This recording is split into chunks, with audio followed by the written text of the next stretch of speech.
어느 시대에나 그 시대의 지도자가 굉장히 귀중하죠. 어느 시대나 그 시대의 지도자가 귀중하다는 것은 그 지도자의 영향력 때문입니다. 그러므로 동일한 범죄에 대해서 지도자와 백성은 그 형벌이 다릅니다. 똑같은 죄를 지었어도 백성들에게 내리는 형벌하고 대통령에게 내리는 형벌이 다르단 말이에요. 왜냐하면 영향력이 다르니까.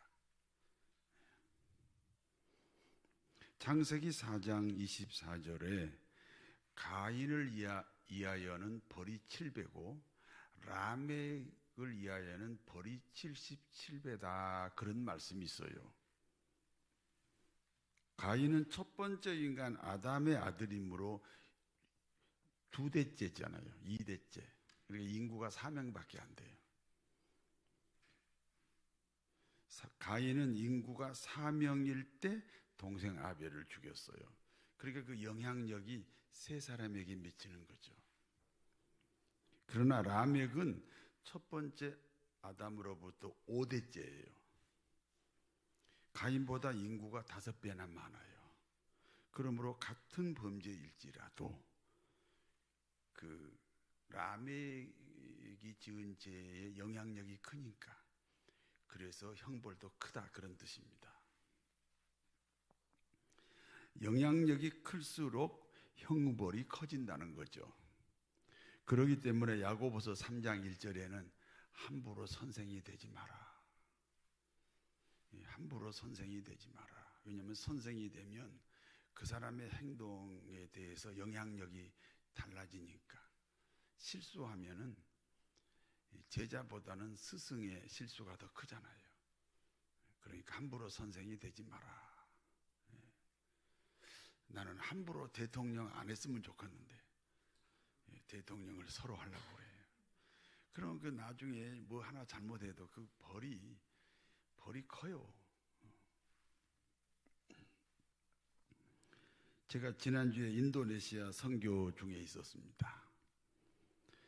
인도네시아는 국가법으로 5개 종교를 인정하고 있습니다.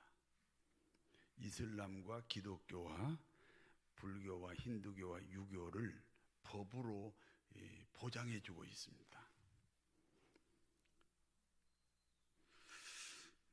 그러나 대부분은 이슬람 교도입니다. 특히 국가 지도자는 반드시 이슬람 사람입니다. 그 국가 지도자는 투표해가지고 되잖아요. 그러니까 이슬람 교도들이 대부분이기 때문에 꼭 지도자는 이슬람 교도 중에 나옵니다. 그러니까 인도네시아가 이슬람 국가일 수밖에 없는 가장 큰 이유는 국가 지도자가 이슬람 종교를 가졌다는 거죠. 수하르토가 35년 집권했는데 지독한 이슬람 교도입니다. 그와 같이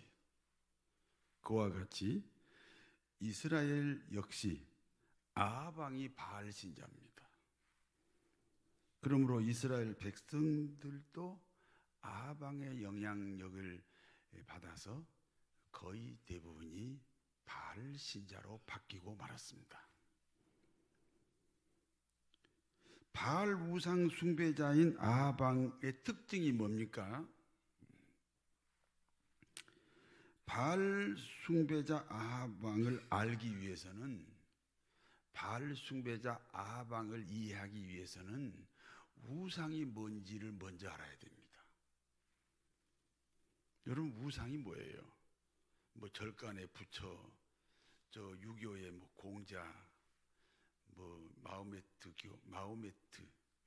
저 이슬람교의 마호메트, 이렇게 생각하는데요. 우상은 물론 우상이죠. 그런 그 신의 형상도 우상이지만 우상이란 하나님보다 더 귀한 것입니다. 여러분, 하나님보다 더 귀한 것이 있어요, 없어요? 아니, 뭐 이 시간에는 없지. 그런데 집에 가고 사생활하면 직장 생활을 하면 늘 하나님보다 더 귀한 것이 생겨요, 안 생겨요? 그렇습니다. 그게 우상이에요. 그렇기 때문에 사람마다 크고 작은 우상들이 있습니다. 사람마다 있는 크고 작은 우상은 말씀을 만나면 무너져요. 제 얘기가 아니고 성경에 기록되어 있어요. 말씀을 만나면 우상은 무너집니다. 하나님의 법궤 말씀을 다곤 신전에 넣어놨더니 다곤 신이 다 부러졌다. 다곤이 우상이에요. 이 시간 하나님의 말씀이 선포되는 시간입니다. 그러므로 누구에게나 있는 크고 작은 우상들이 무너져야 됩니다. 말씀으로 내 안의 우상이 무너지면 상쾌, 육쾌, 통쾌합니다. 변비약을 안 먹어도 됩니다. 이른바 은혜 받았다. 은혜 받았다는 말을 바꾸면 상쾌, 통쾌, 육쾌입니다. 그러나 말씀을 들었으나 내 안의 우상이 무너지지 않으면 마음의 상처가 됩니다. 그러므로 아합 왕은 자기 안에 있는 바알 우상을 지키기 위해서 하나님의 말씀을 거절합니다. 당시 하나님의 말씀을 전하는 사람이 선지자들입니다. 그러므로 아합 왕은 선지자들을 죽이기 시작합니다. 결국 이스라엘 땅에 말씀이 끊어졌어요. 선지자들이 죽거나 도망갔기 때문에 이스라엘 땅에 말씀이 끊어졌습니다. 말씀이 끊어지면 축복이 끊어집니다. 아니, 불신자는 말씀 없이도 복 받아요. 그러나 우리 예수 믿는 하나님의 백성은요, 말씀이 끊어지면 축복이 끊어집니다. 그러므로 이스라엘 땅에 비가 내리지 않습니다. 흉년입니다. 먹을 식량이 없어서 아우성입니다. 어떻게 하면 이스라엘 땅에 비가 내릴 수 있습니까? 어떻게 하면 이 3년씩이나 비가 내리지 않는 이스라엘 땅에 비가 내릴 수 있습니까? 불이 내려야 됩니다.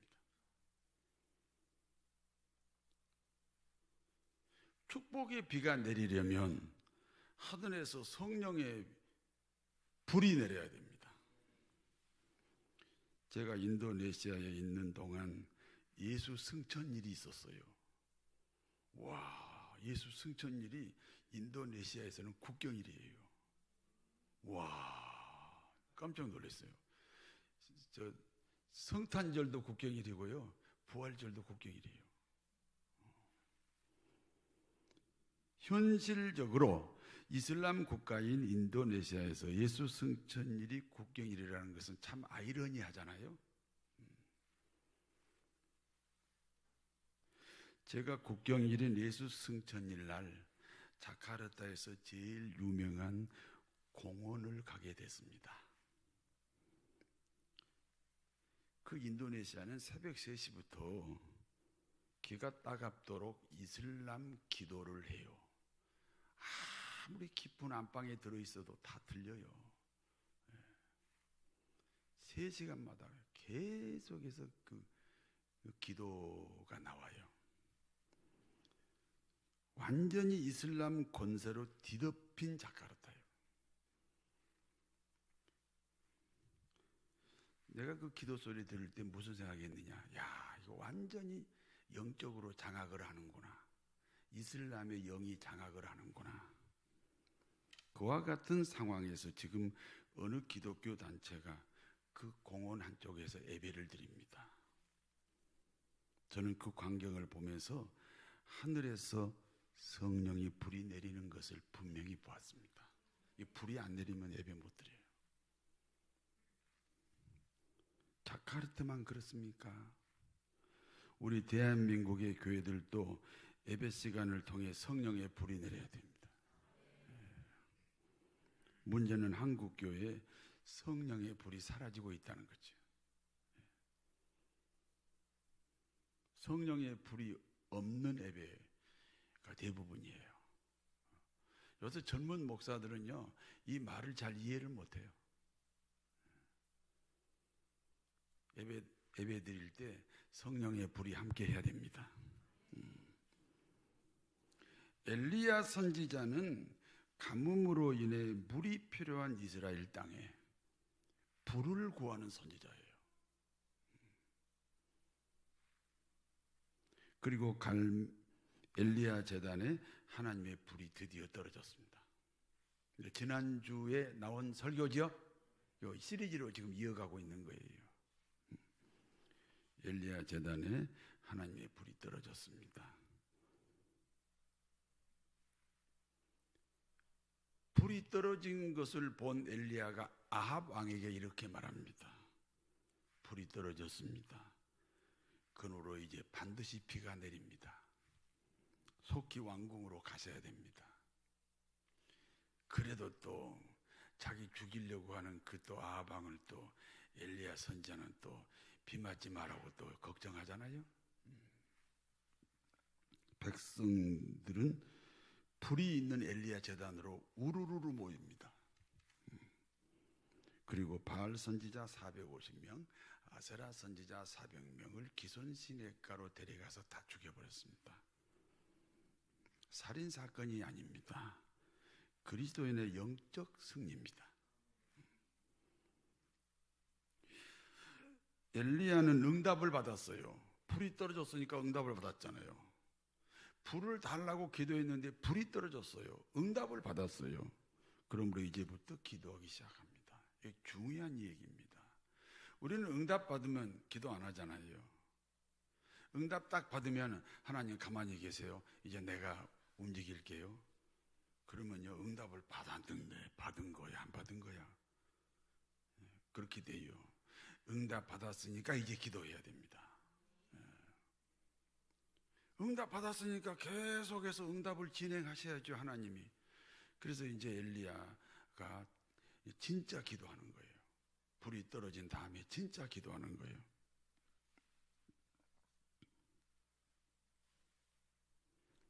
그리고 자신의 비서인 게하시에게 이렇게 말합니다.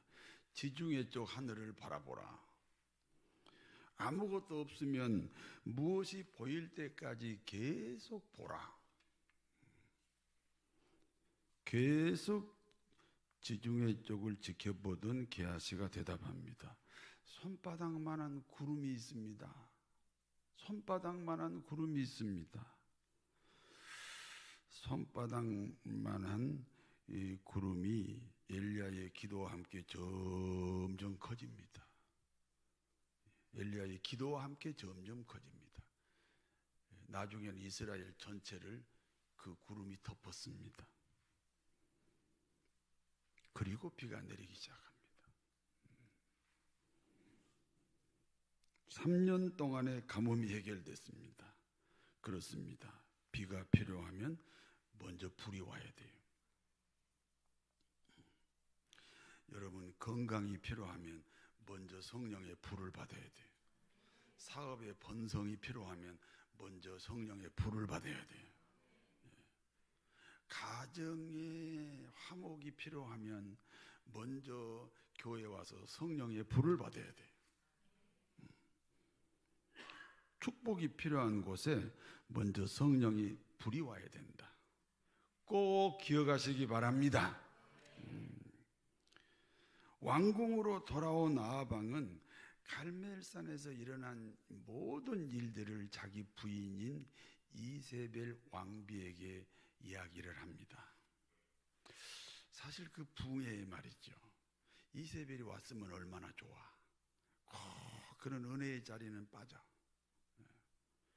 그러니까 아합 왕이 이제 자기 부인한테 야, 놀라운 일이 생겼어. 엘리야 제단에 불이 떨어지고 백성들이 다 그쪽으로 가니까 니네 선지자, 아세라 선지자, 바알 선지자 다 죽어버렸어. 아합 왕의 말을 들은 이세벨이 대단히 분노합니다. 열왕기상 19장 1절에서 2절을 같이 읽습니다. 아합이 엘리야가 행한 모든 일과 그가 어떻게 모든 선지자를 칼로 죽였는지를 이세벨에게 말하니 이세벨이 사신을 엘리야에게 보내어 이르되 내가 내일 이맘때에는 반드시 내 생명을 저 사람들 한 사람 생명과 같게 하리니 그렇게 하지 아니하면 신들이 내게 벌 위에 벌을 내리기를.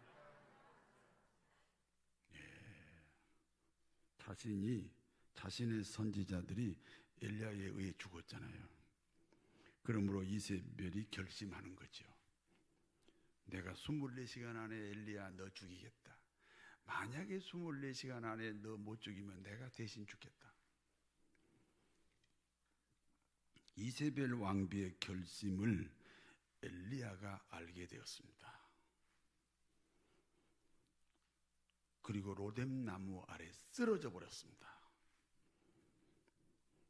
죽고 싶다고 말합니다. 낙심입니다. 절망입니다. 여러분, 엘리야가 누굽니까? 바알 제단에 떨어지지 않았던 성령의 불이 떨어졌던 사람입니다. 엘리야는 백성들을 자신의 편으로 순간에 바꾸어 버린 사람입니다. 우상 숭배하는 선지자들을 모두 죽여버렸습니다. 그래서 엘리야는 능력의 대명사입니다. 신구약 전체에서 능력의 선지자 하면 엘리야거든요. 그와 같은 엘리야가 지금 로뎀 나무 아래 쓰러져서 죽고 싶다고 합니다. 이유가 무엇입니까? 3절 한번 볼까요? 같이 한번 읽어봅시다. 그가 이 형편을 보고 일어나 자기의 생명을 위하여 도망하여 유다에 속한 브엘세바에 이르러 자기의 사환을 그곳에 머물게 하고. 무엇을 보느냐가 중요하지. 무엇을 보느냐가 중요해요. 그러니까 하나님이 아브라함을 축복할 때 동서남북을 바라보라. 보이면 너 가져가라. 아직도 시집 못 가는 사람은 아직 총각을 못 봤으니까, 장가를 못 가는 사람도 눈을 열어달라고, 여자가 보이게 해달라고 기도하세요. 무엇을 보느냐, 이 보는 대로 사람이 산다니까요. 형편을 보면 형편없는 사람이 되니 형편을 보지 말아야 형편없는 사람이 되지 않습니다. 따라서 형편을 보면 형편없는 사람이 되니 형편을 보지 말아야 형편없는 사람이 되지 않는다. 사람은 자기가 보는 만큼 살아갑니다. 순간순간 형편 보지 말고 하나님만 보는 믿음의 사람들이 되시기 바랍니다. 형편을 보면 어떻게 돼요? 형편없이 돼요. 하나님을 봐야 돼요. 엘리야 같은 능력의 선지자도 형편을 보면 쓰러져 버렸어요. 하나님만 봐야 됩니다. 자신의 형편 때문에 쓰러진 엘리야를 하나님이 찾아오셨습니다. 그리고 구운 떡과 한 병 물을 마시게 합니다. 성경에 나오는 모든 음식은 하나님의 말씀을 가르쳐요. 그러므로 구운 떡과 한 병 물은 하나님의 말씀입니다. 엘리야가 하나님 말씀으로 힘을 얻었습니다. 40주야를 뛰어 호렙산까지 갔습니다. 여러분, 40주야니까 80일이요. 쉬지 않고 뛰어가요. 얼마나 큰 힘을 얻었으면요, 40주야를 뛰는 거예요.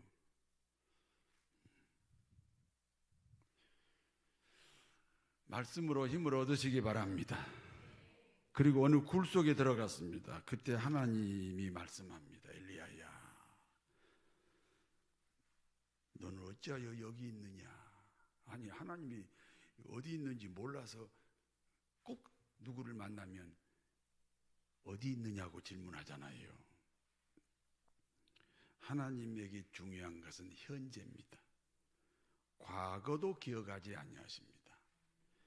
미래는 더더욱 계산하지 않습니다. 지금이 중요합니다. 지금 잘 믿으세요? 잘 못 믿는 사람의 특징이 뭐예요? 나중에 잘하겠다. 지금 잘하세요. 그래서 하나님이 물어봐요. 엘리야야, 너 지금 어디에 있느냐? 지금 너 뭐하고 있느냐? 대개 부부 사이 안 좋은 사람들은 앞으로 부부 사이가 좋겠다는 거지. 그러다가 영원히 안 좋지. 지금 좋아야 돼요.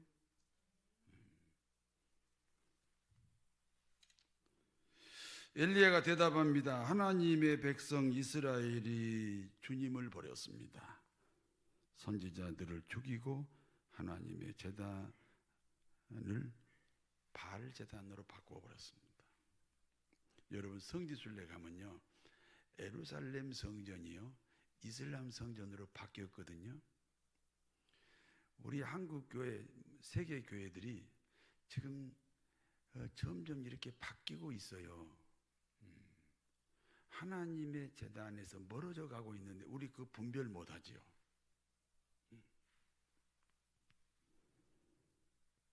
저는 주님을 향한 열심이 유별납니다.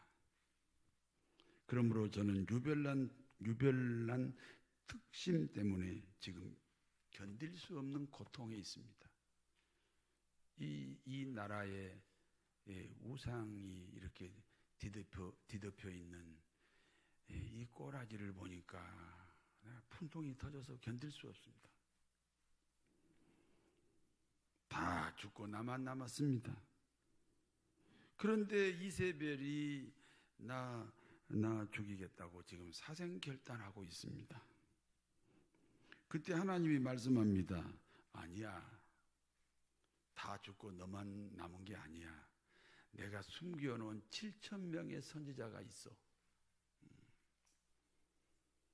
아무리 아방이 설치고 이세벨이 설쳐도 나 하나님은 따로 다 계획하고 있고 진행하고 있어.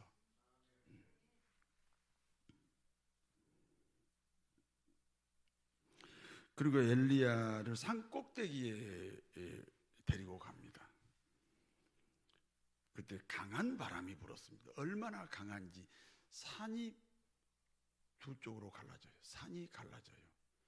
얼마나 바람이 강한지 바위가 부서져요. 그런데 그곳에 하나님이 계시지 않습니다. 바람 위에 지진이 일어납니다. 땅이 갈라집니다. 그러나 그곳에도 하나님이 계시지 않습니다. 지진 위에 불이 있어요. 불 가운데도 하나님이 계시지 않습니다. 천지가 막 뒤흔들어요. 그런데 거기에 하나님이 계시지 않습니다. 그 후에 세미한 음성이 들려옵니다. 세미한 음성이 들려와요. 하나님 말씀이 세미한 음성으로 들려옵니다. 엘리야야, 너는 다메섹으로 가라. 하사엘에게 기름 부어서 아람 왕을 세워라.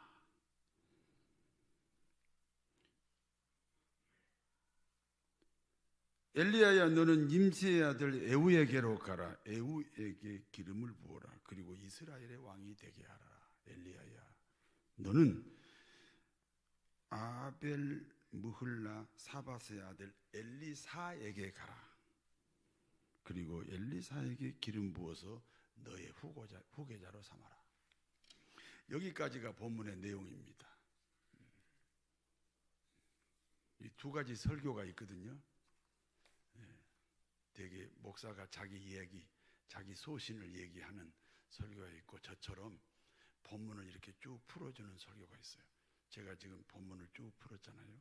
그리고 이 본문이 주는 교훈을, 이 본문에서 주는 교훈을 말씀드리겠습니다. 첫 번째입니다. 엘리야 같은 선지자도 형편을 보면 쓰러집니다. 저 같은 사람도 형편을 봤으면 목사가 안 됐을 거예요. 회복하는 방법은 하나님 말씀입니다. 모든 기독교인의 보약은 말씀이요.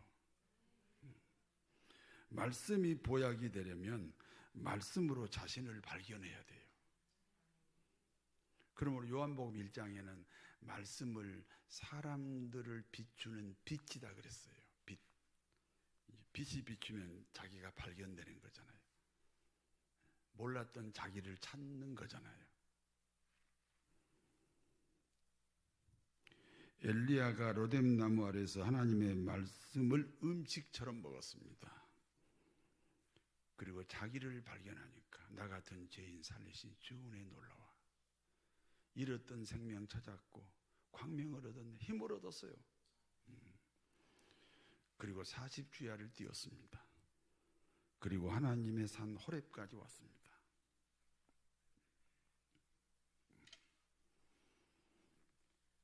형편을 보지 말고 하나님만 바라보시기 바랍니다.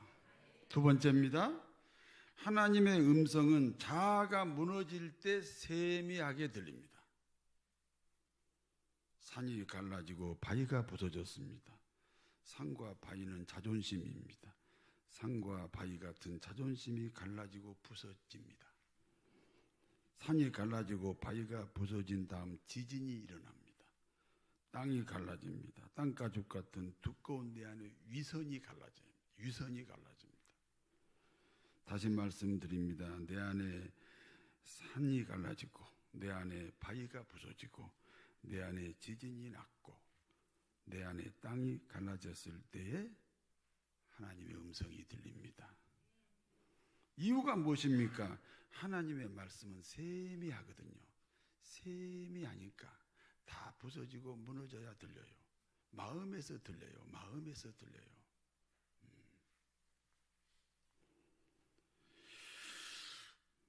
최종적으로 들리는 하나님의 말씀은 사람을 세우라는 겁니다. 아람 왕 하사엘은 세상 임금이죠. 그러므로 세상의 왕도 엘리야가 세워야 한다. 우리 기독교인이 이 나라 대통령도 세워야 돼요. 근데 우리 대한민국이 혼돈을 일으킨 게 뭐냐면요. 크게 보수와 진보가 있거든요. 근데 보수하고 극우가 달라요.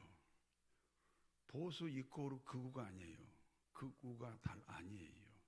또 진보가 있는데 진보가 이코르 좌가 아니 좌파가 극좌가 아니에요. 이걸 나누지 못해요. 보수가 있고 진보가 있는데 그 두 개는 섞여야 돼요. 사실 자본주의하고 사회주의도 섞여야 돼요. 자본주의는 생산이고 사회주의는 분배예요. 그게 조화를 이루어야 돼요.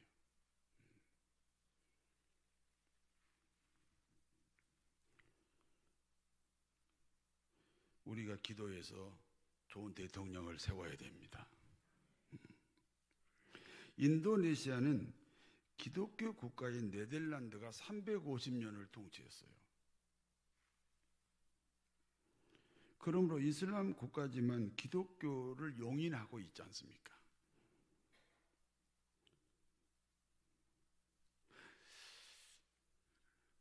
지금까지의 기독교는 세상과 분리를 주장하죠. 그러나 오늘 본문에는 기독교인이 세상을 책임져야 한다고 말씀해요. 엘리야야, 너 하사엘에게 기름 부어서 아람 왕을 세워라. 아람 왕이 세상 임금이에요. 우리가 교회하면서 세상에 대해서 책임의식이 없어요. 그렇지 않습니다. 세상 사람들로 동화되라는 말은 아니에요.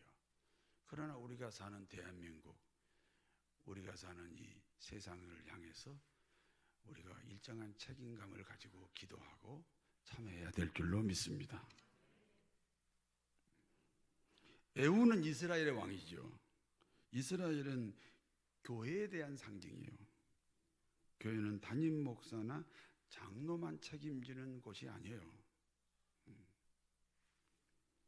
모든 성도들이 함께 책임지는 공동체가 교회예요.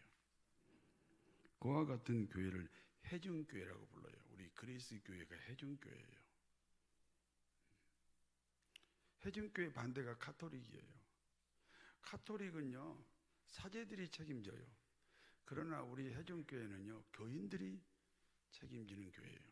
주인인 교회예요. 잊지 마시기 바랍니다. 엘리사는 선지자 엘리야의 후계자입니다. 일종의 제자 삼기지요. 여러분, 예수님이 3년 6개월 동안 지상에 계실 때요, 진짜 예수님의 사역은 12명 제자 삼는 거예요. 예수님도 1명 실패하고 11명. 그 제자 삼기 때문에 오늘날 저와 여러분이 기독교인이 된 거예요. 굉장히 중요한 거예요. 그러니까 하나님이 엘리야에게 너 엘리사 제자 삼아라. 그러므로 엘리야의 제2의 자신인 엘리사를 자신의 후계자로 세웠습니다. 여러분, 우리 언젠가 천국 가겠지요? 그 전에 제2의 나를 이 땅에 세워놓고 가야 돼요. 그게 제일 큰 사명이에요. 아파트 팔아서 교회에다 헌금하는 것보다 더 큰 사명은 뭐냐면 제2의 나를 만들어 놓고 그 사람들어 너도 제2의 너를 만들어라. 그래서 나를 통해서 계속 기독교가 이어가는 거예요. 그래서 교회는 사람을 세우는 곳입니다. 교회는 무조건 사람을 세우는 곳이에요. 손해를 봐도 세워야 돼.